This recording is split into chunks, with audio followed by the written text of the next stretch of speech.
السلام علیکم ورحمۃ اللہ وبرکاتہ۔ بسم اللہ الرحمن الرحیم۔ عزیز طلباء،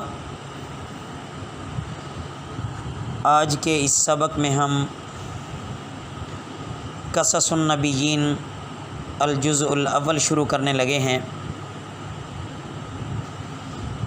اس کتاب کو شروع کرنے سے پہلے برکت کے لیے ہم اللہ رب العزت کے حضور دعا کریں گے۔ آپ بھی میرے ساتھ ان کلمات کو دہرائیے گا تاکہ اللہ رب العزت کی مدد شامل حال ہو۔ اللہ رب العزت اپنے علم سے علم عطا فرمائیں اور کوئی ایسا نقطہ باقی نہ رہے کہ جس میں ہمارے لیے کوئی چیز مبہم رہ جائے۔ اللہ رب العزت ہمارے لیے آسانی کا معاملہ فرمائیں اور اپنے مبارک دین کے مبارک علم کے لیے ہمیں شرح صدر عطا فرمائیں۔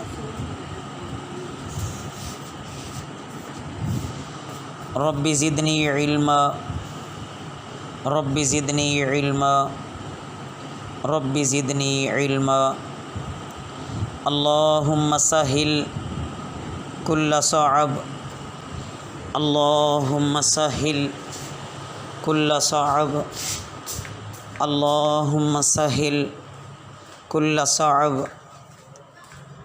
رب اشرح لی صدری ویسر لی امری واحلل عقدۃ من لسانی یفقہوا قولی۔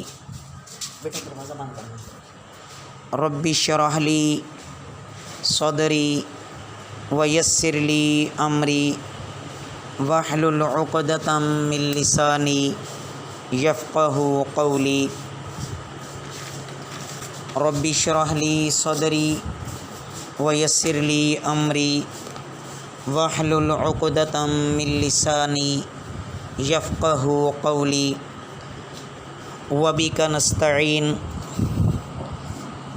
آمین۔ اب پہلے سبق کو شروع کرنے لگے ہیں۔ عزیز طلباء، ہمارے پڑھنے کا طریقہ یہ ہوگا کہ میں لفظی ترجمہ آپ کے سامنے عرض کروں گا اور لفظی ترجمہ کرنے عربی عبارت بھی ساتھ ساتھ پڑھوں گا اور اس کا لفظی ترجمہ کروں گا۔ اس سے ایک تو یہ فائدہ ہوگا کہ ہمیں الفاظ کے معنی اچھی طرح سمجھ آ جائیں گے، تاکہ جو اصل اس کتاب کا ہمارا مقصد ہے وہ یہی ہے کہ عربی سمجھنے میں، بولنے میں ہمارے لیے مزید آسانی پیدا ہو جائے۔ الطریقۃ العصریہ ہم نے پڑھا، الطریقۃ العصریہ کے ساتھ جب یہ ہم نے پڑھا تو اس سے مزید ہماری عربی بہتر ہو جائے گی، سمجھ کے لحاظ سے بھی اور تکلم کے لحاظ سے بھی، بولنے کے لحاظ سے بھی۔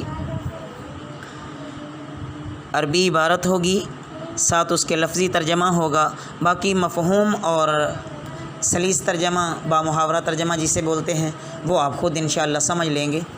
توجہ کیجئے۔ بسم اللہ الرحمن الرحیم۔ من کسر الاصنام،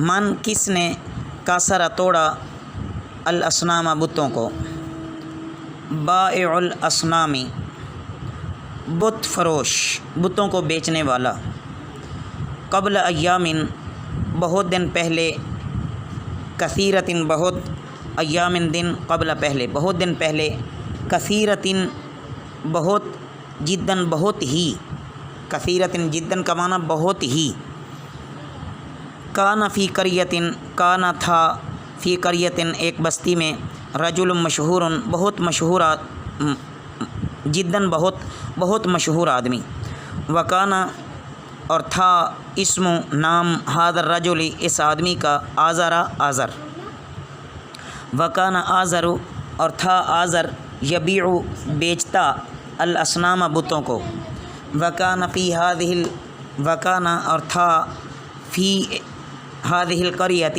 اس بستی میں، بیت کبیر جداً بہت بڑا گھر، وکان اور تھا، فی ھذا البیت اس گھر میں، اصنام بت، اور وکان یہاں وکان کا معنی تھے بھی کر سکتے ہیں، اصنام کو مد نظر رکھتے ہوئے کہ تھے اس گھر میں بہت زیادہ بت یا کچھ بت، اصنام کثیرۃ جداً بہت زیادہ بت تھے، وکان الناس اور لوگ تھے یسجدون سجدہ کرتے لہذہ الاصنامی ان بتوں کو، وکانا اور تھا آزر یسجد سجدہ کرتا لہذہ الاصنامی ان بتوں کو، وکانا آزر اور تھا آزر یعبد پرستش کرتا ہذہ الاصنام ان بتوں کی۔ تو عزیز طلبہ، آج کا ہمارا الحمدللہ پہلا سبق مکمل ہوا۔ آئندہ سبق میں ہم سبق نمبر، یہاں کتاب کے لحاظ سے بھی سبق نمبر 2 شروع ہوگا اور ہمارا بھی، تو آپ پہلے سبق کو اچھی طرح سمجھیے، ہمارے پڑھنے کا انداز جو آخر تک ہم پڑھیں گے اس کو اچھی طرح سمجھیں۔ اللہ رب العزت آپ کا حامی و ناصر ہو۔ وما علینا الا